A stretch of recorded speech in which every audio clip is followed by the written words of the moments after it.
Well, good morning, folks. Today is the last day before the 1-year anniversary of Commutes with Jim. I want to dedicate this video to another media personality whose birthday I missed on Saturday, and I am sorry for that.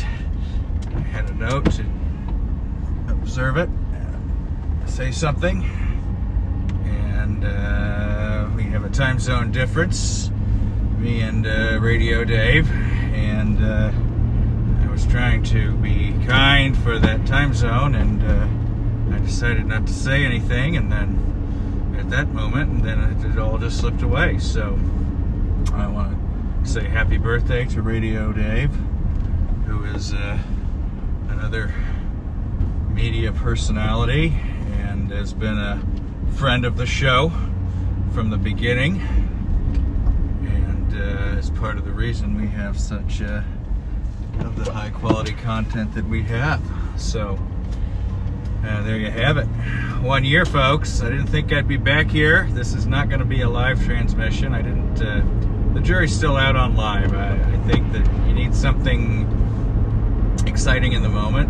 There are two things about live that I'm not so sure about. One, you have to be seeing something exciting in the moment, and you don't necessarily know when that's going to be.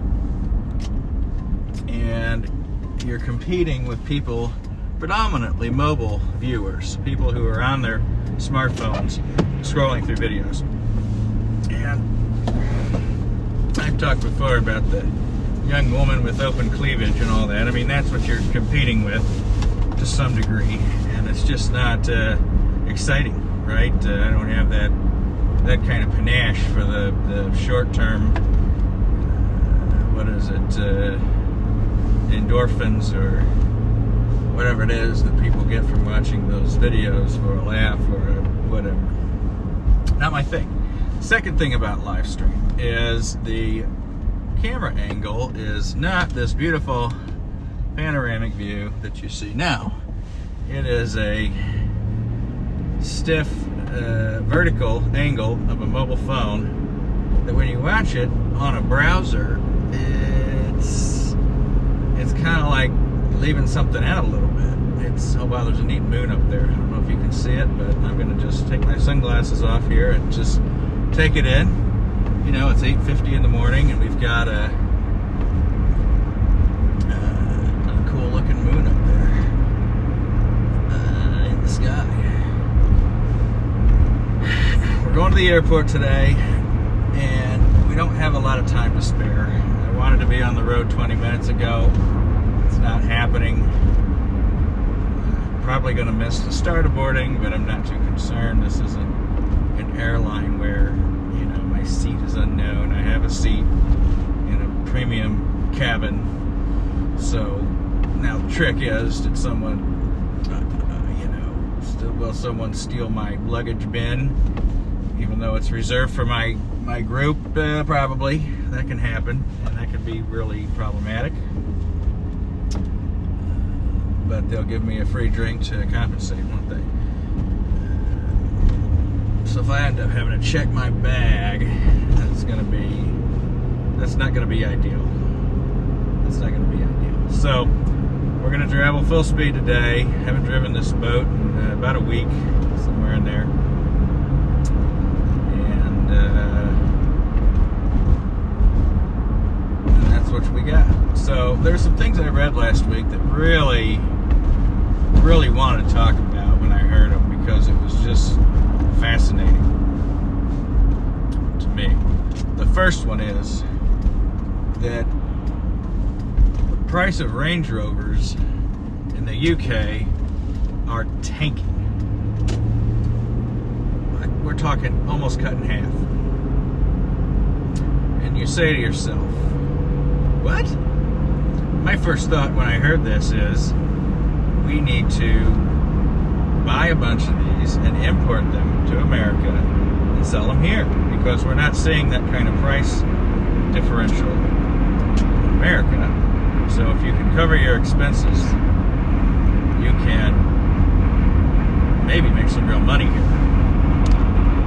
Sink a couple $1,000,000 into the venture, you might clear, I don't know, at least 2.5 when it's all said and done, probably more. I mean, after expenses, it's a headache of a way to make $500,000. So let's talk about why it's happening, which to me is what's more interesting. If you go to insure a Range Rover in England right now for first party, that's property coverage if you dent it, ding it, or if it's stolen, that kind of coverage. It's not liability, it's first party. If you go to quote a Range Rover right now, that's the car that, isn't that the car the Queen drives or whatever? I don't know. It's very, very popular in the UK. It's a car that's made there. It's always had a special place in their hearts. If you go to insure one right now, the annual premium is about £50,000 a year. That's right, £50,000. That's about $65,000 US for 1 year of insurance on a luxury car. I'm going to say that again. The price to insure a Range Rover in the UK is about £45,000 Great Britain pounds per year. The car itself used to be worth about $120,000. Okay, so you're paying about 1/3 of the. In 3 years, you could buy it. You could buy one. 3 years of insurance, you could buy one. Why are these premiums so outrageous? Because the theft of these cars has gone off the charts. We thought that starting a Hyundai with a paperclip was novel. The technology used by thieves to steal these cars, I'm fascinated and stunned all at the same time. They can hack the radio frequency of the key fob to start the car. So let's step back. If you're not familiar, these cars start with a push-button start system, which is common on most new cars, at least of the luxury class vehicle. And there's no key. Okay, I mean there's a fob, but it's just a radio frequency transmitter that runs on like a watch battery style battery. And when the car registers that fob nearby, it will start. Okay, and these fobs have their own frequencies, like anything. All right, and so the hackers will figure out. They'll actually hack into the fob while it's sitting in your home. Okay, it's sitting on your kitchen counter. They can use technology to basically get into the fob, and then they will repeat the signal near the car and start it in your own driveway and drive away. I mean, that's how easy it is to steal one of these cars. So if you have that technology and you have a chop shop or whatever you need to process the vehicles, you're set. I mean, this is a gold mine for you. And they're trying to do over-the-air updates to secure and encrypt the signals. There's a certain class of models that are affected. It's like 2018 to 2022. Those are the ones that are the most vulnerable. And a lot of people are getting special boxes to put their key fobs in that help muffle the signal so that the signal can't be intercepted from by outside forces. Okay, could you imagine buying a special box to put your key in? It's supposed to be a convenience, right? You carry the little fob, it'll remote start your car, it'll unlock the car, it'll open the trunk, all of that good stuff. And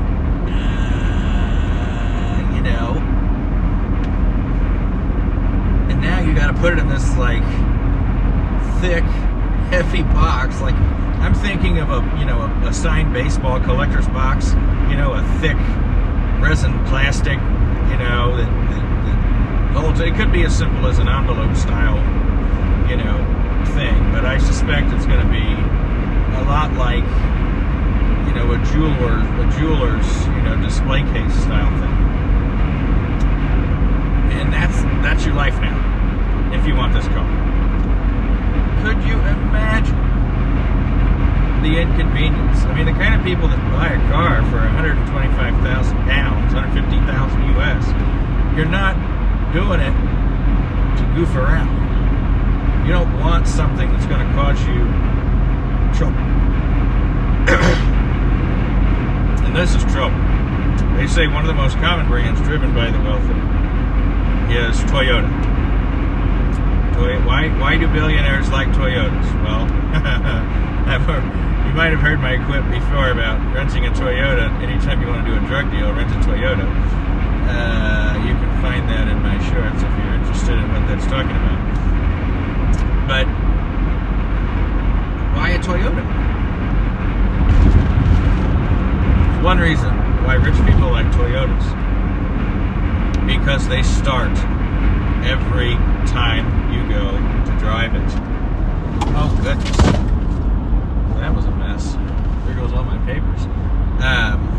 That's why they like Toyotas. They start every time you drive it.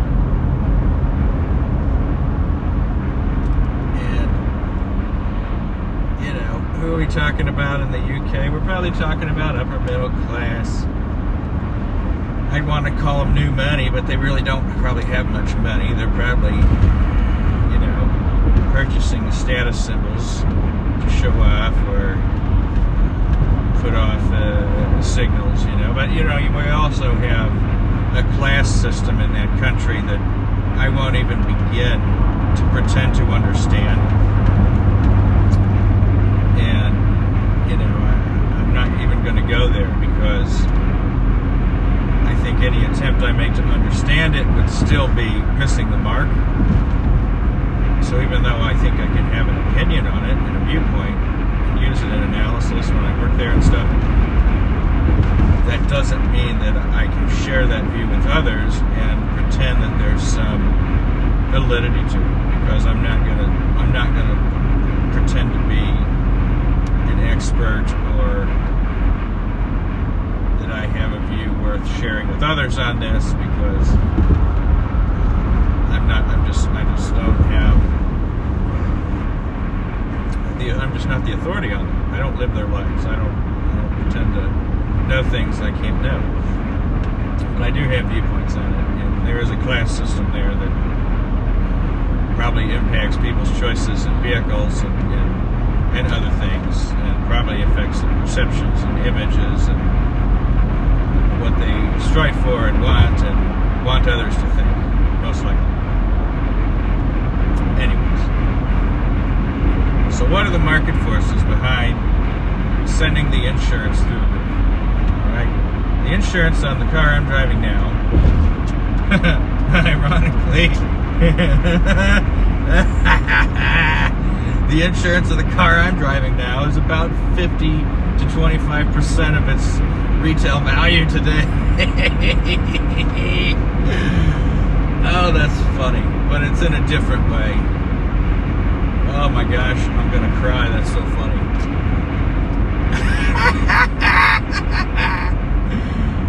Oh my gosh. You could argue that the value of my insurance on this car is more than the car's worth in a year. Oh, good gosh in heavens. I gotta unpack that in my head and come back to that. I can't even right now.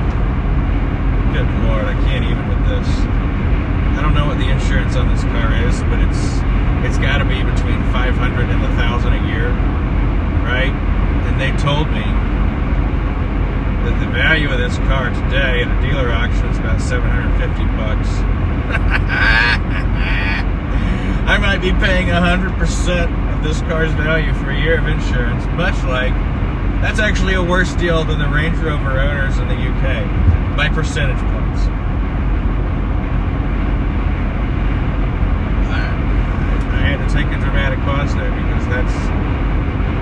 that's really something to me. Oh my gosh. Well, I bored in 1 hour, folks. I'm not feeling good about this. But, you know, like I said, I have a new perspective these days.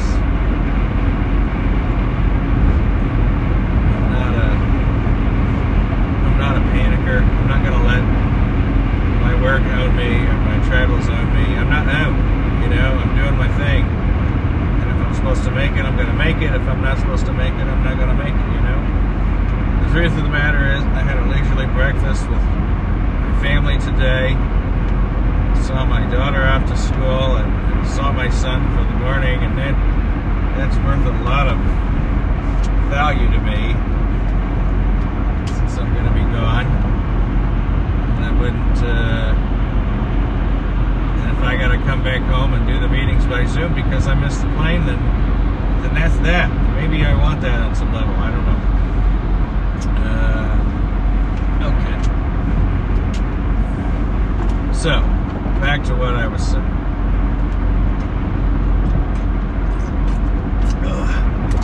Drink there. Anyways, what's going on with Range Rovers in the UK? Have they become the car of the gangster and the criminal? Is it the car that they aspire to have, kind of like the Escalade was one time? Maybe still is, I don't know. Is it part of the thing is that they're ubiquitous. There's so many that you can't really, you know, they're not rare. They're not like the rare sports car here. They're everywhere.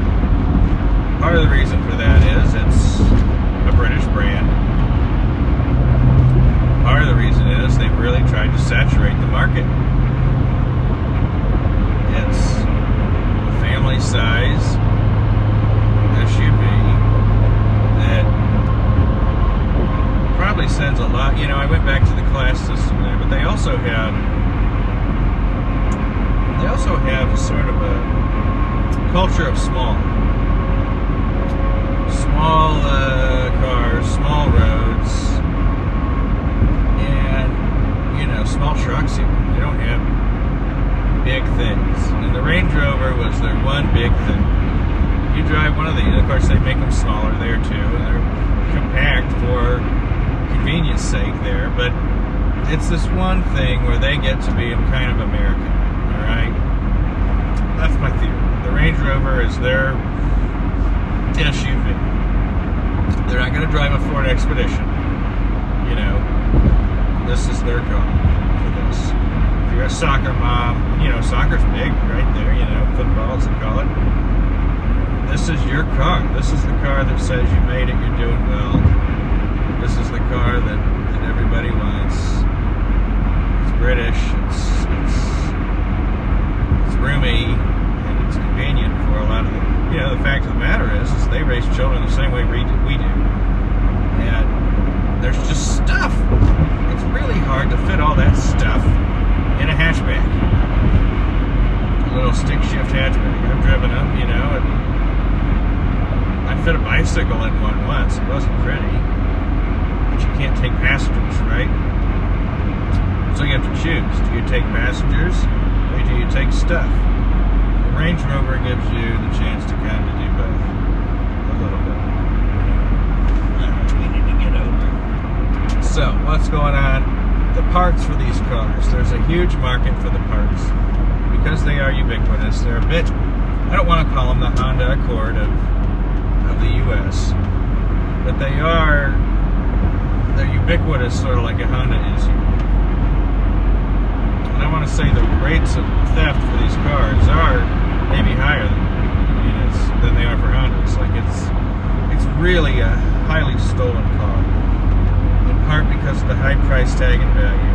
In part because of the high value of the parts. You know when you buy one of these that you're going to get fleeced for maintenance.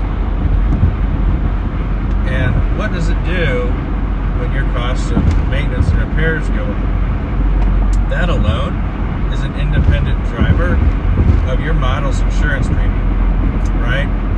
Because when your insurance company goes to buy new parts because you've had a fender bender, they are subject to those market forces in the parts market. And let me tell you, insurance companies aren't a fan of crime. All right, they don't buy stolen parts. They're buying full market value parts. And supply and demand is not functioning with an influx of stolen parts. It's not working that way. That's not what's going on. It's not like the stolen parts are flooding the market and bringing the price down. The price is staying high because of the nature of the beast. You're not going to get, it's not like a Jaguar, right? You're not going to get a good deal on this stuff. There's just no reason to. It's all kind of a fictitious market anyways, right? The luxury, novelty nature vehicle like that. So the insurance has to pay more for the parts, and it has to bake those price increases into the premium that it charges you.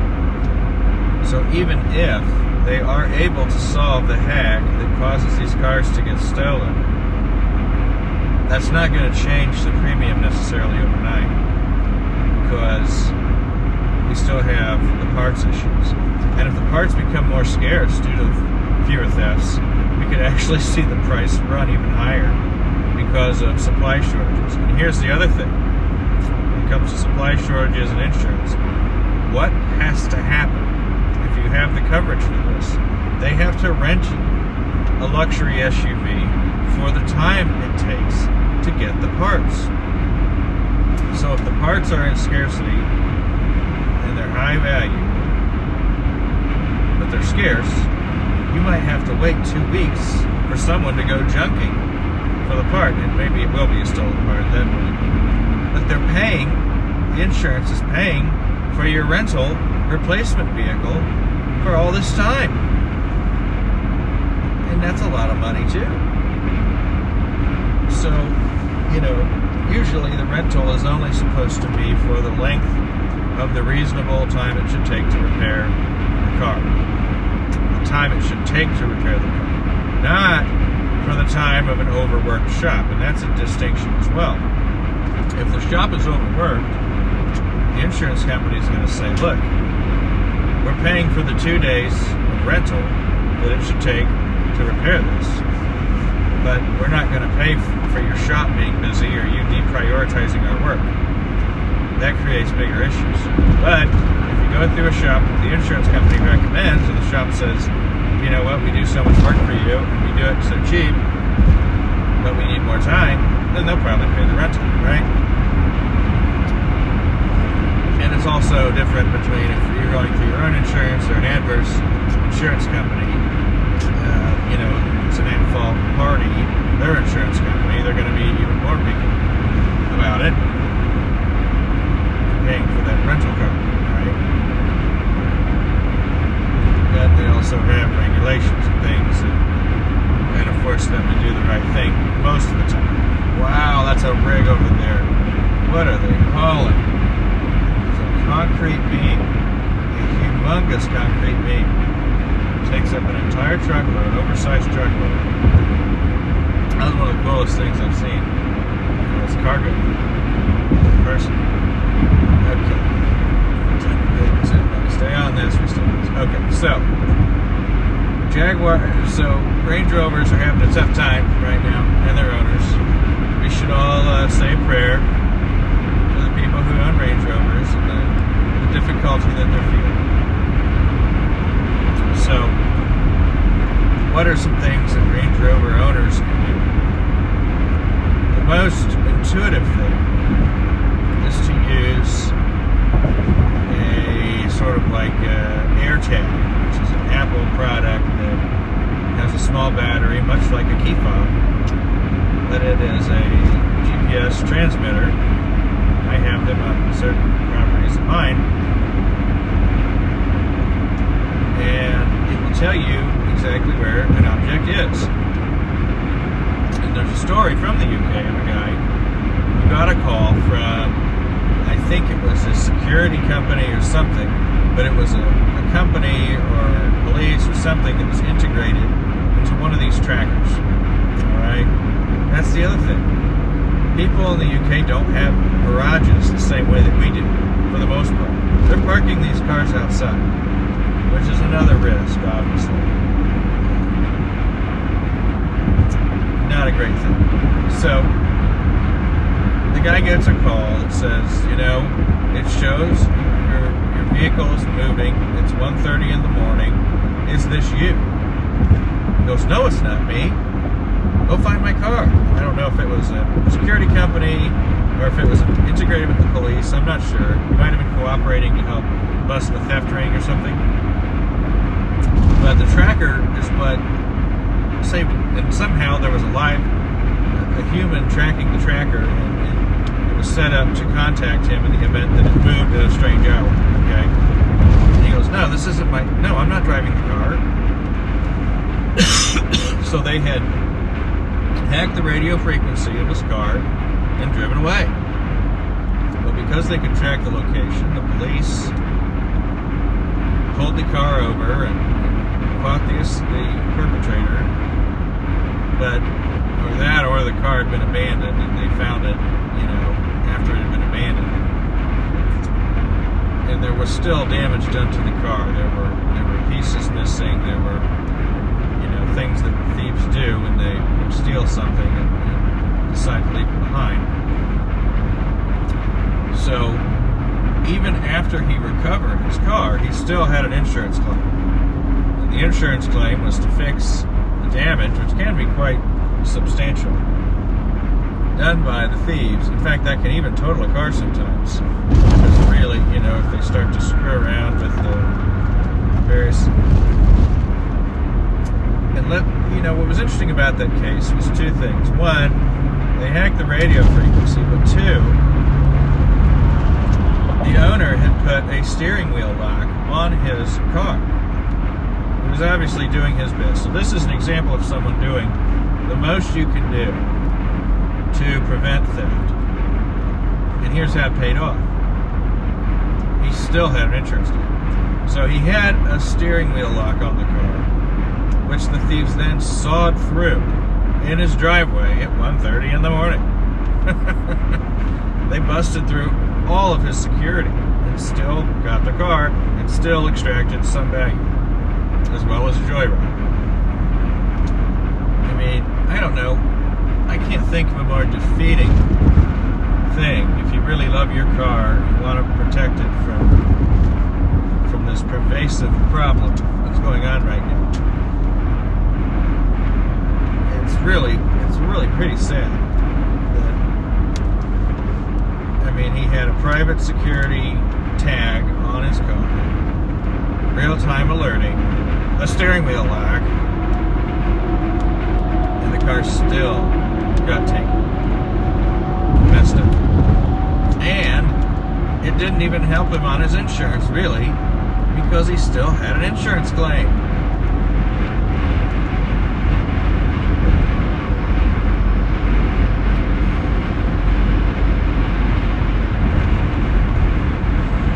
What a disappointment that must be. So not only does his car get mussed up, but to add insult to injury, his premium on his insurance, assuming he still carried it, would have gone up because of the claim. You have to think some of these people who maybe stretch their budgets to buy one of these cars, you have to think that they might have dropped their first-party insurance coverage. Because the insurance premium alone has got to be a salary in that country for somebody. £50,000? I mean, that's salaries here. I mean, I think some people are probably making a lot less than that. So to come up with that money, I couldn't do it. I couldn't come up with that kind of money out of pocket. So who's got it? And what do you do? So that's the real question, is how many of these people the steering wheel locks and the AirTag, security, how many of them just said, we're going to have to take our risk on this? We're priced out, right? People are doing this with their homes as well. We have flood zones, hurricane zones. There are a lot of stories of people who are not carrying. In fact, this is tracked by crap. Got a car pulled over up here with the hood up. I'm not going to pass on the right because of it. Go around this way. I board in less than an hour. Sorry for your issues there, buddy. I might be there myself here at some point.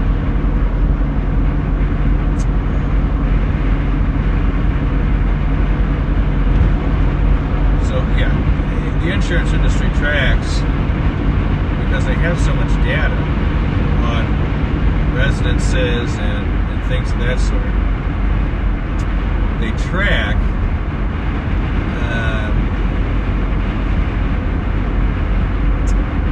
people who don't have any insurance on their homes. And they can, cars is probably a little more difficult. I don't think they've centralized that. But think about Google Maps and how they have all the addresses, and with all the databases out there, I think that the insurance companies have probably sold enough information to know who's carrying insurance on which homes and which neighborhoods. That has to exist. It just kind of has to exist. But whether it does or not, I still see another white F-150 pulled off the road. What are the odds of that? So that's a diesel.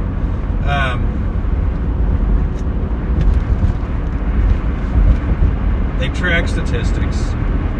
What percentage of homeowners, usually in a given market, they narrow it down by states, that don't carry any insurance at all. And, if you're 90 years old, you might think, what, I've got the money to cover, I can buy a new house in cash because I've saved my whole life or something, so what do I need insurance for? It's $5,000 out of my pocket, and I only want to spend 4% of my retirement account and all this kind of stuff. I mean, I guess you could get there. One of the things that I've been trying to mentally understand is what it must be like. I know someone who was a grown adult in the 1950s and is still an adult today. Obviously a person of my age. But I try to imagine what it was like to live through the 1950s and then live through society today. What kind of things do you have to do to stay sane when you watch the world change this much? It's not that it's changed that much, but how can you handle a sandwich costing $20 when it used to cost 85 cents, 50 cents? I've seen a menu from back then. The minimum wage was something like less than $1, maybe a little over $1, right? What's it like to look back and see such a dramatic change in pricing and things of that sort? What's it like to buy a $20 sandwich when you used to buy one, plan your grocery trip, spend $1, and now it costs $100 or $150 just to get through the week? I don't know how a person processes that. I don't know how I would process that.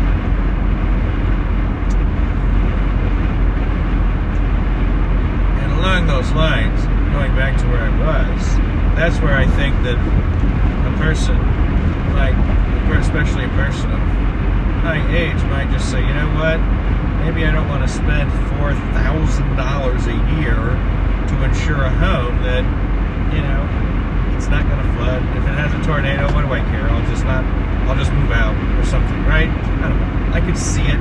just because insurance is a lot of money that you're paying into, and I've never seen anything from mine before. It's never paid me anything, and I paid for it for many years as an adult, and I've never had a claim. I've never needed it,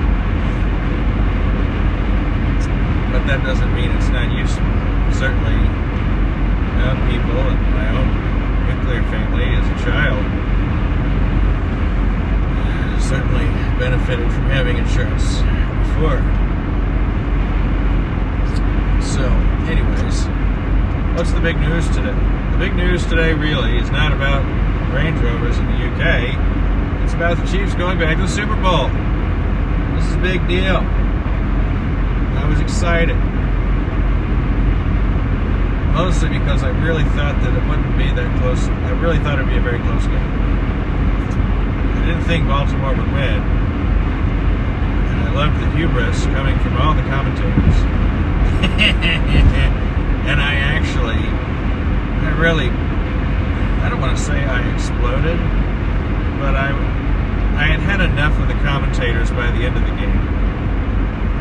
Because they were clearly in favor of Baltimore. And they were basically crying in their beer for Baltimore at the end of the game.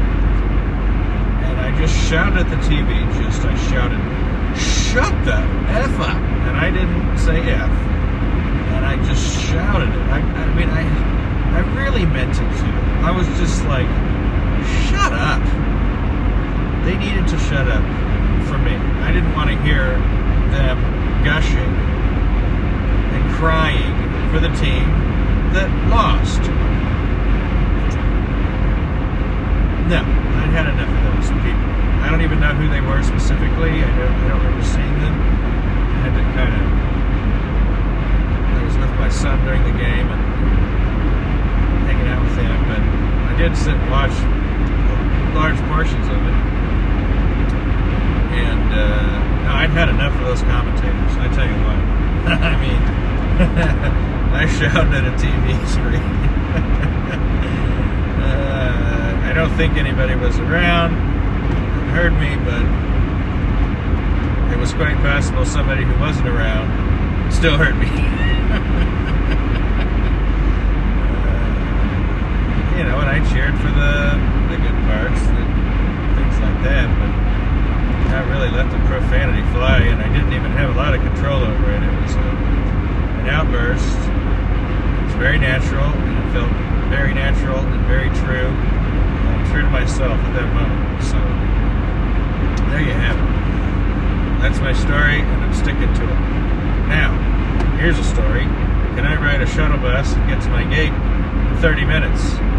Oh, and finish this drive? I don't know.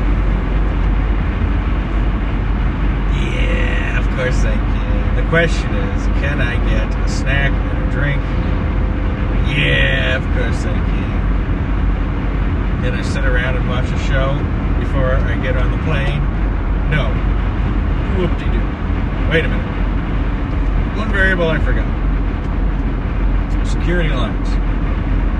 I have the advanced security, whatever. They've been a little bit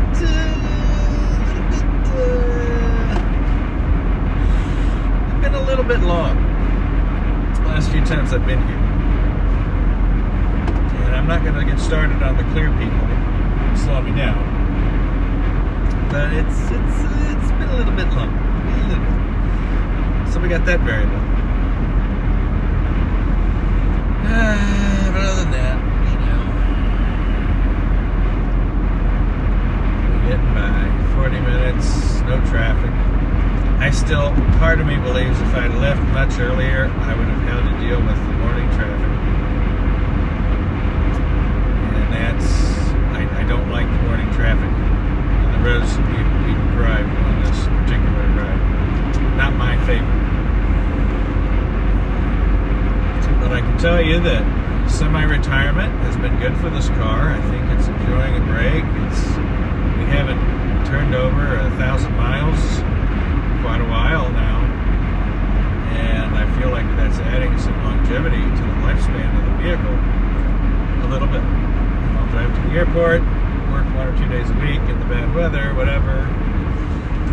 I think semi-retirement's going to do just fine. Give it a ride on the highway when you can, and we'll put it to work this summer for my company, and I think that's all on balance. Good stuff. Good stuff. Man, this car is flying. We got police up here. Don't you think you ought to slow down for the sirens there, bud? If the red light won't slow you down, maybe the law enforcement should slow you down a little bit, okay? Yeah, there you go. It's called a brake pedal. Get to know it. We got an accident, man. Get your head in the game, bro. Get your head in the game. Flying around like that. Not cool, not cool. Look at that. Got a real smasher bangaroo. Yeah, poor folks. We got an airbag discharge. That usually means an impact of over 35 miles an hour. Everybody's standing. I can't tell what was hit. It might have already been towed. A lot of people walking on foot. Maybe they stopped as witnesses. Got KCPD there. A lot of people walking about. What an unfortunate situation. Slow down for emergency responders. That's your tip of the day. If you see these lights, guys, slow it down, all right? And I'm going to get mad when I see it. When people are driving fast to stuff like this, it tells me you're not paying attention, or you are paying attention and you're just being a jerk. We've got 2 police responders. Maybe a hotel shuttle is who they hit. Or they're waiting to turn, but they can't because the intersection's blocked. And I was just about to question whether... No, there goes my shuttle to the airport. And don't make me wait on another one. Bummerino. I was just about to ask if they had done something to the lights computer to, block red lights or green lights for their purposes, but that's... Obviously, the light showed up. And I'm going to have to bend over and pick up this paper to give them here at the gate. Hopefully I can reach it.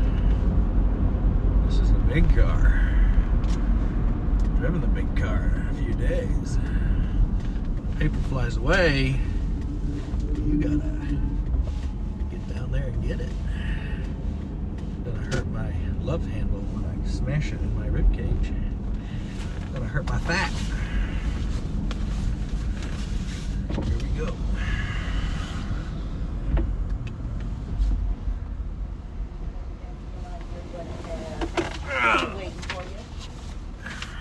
Hi. Good morning. Worked with us before? Yes, of course. Awesome. Thanks for choosing us again. Always. There we go. Thank you, thank you. And then I'll have you park on row E. So if you take her right where that U is and go straight to the back, you'll see row E. It's that back fence line you rode by when you came. The first right? Yep, or the first right or U. That Turn at second you. right. Turn at you? Okay, Yep. thanks so much. Thank you.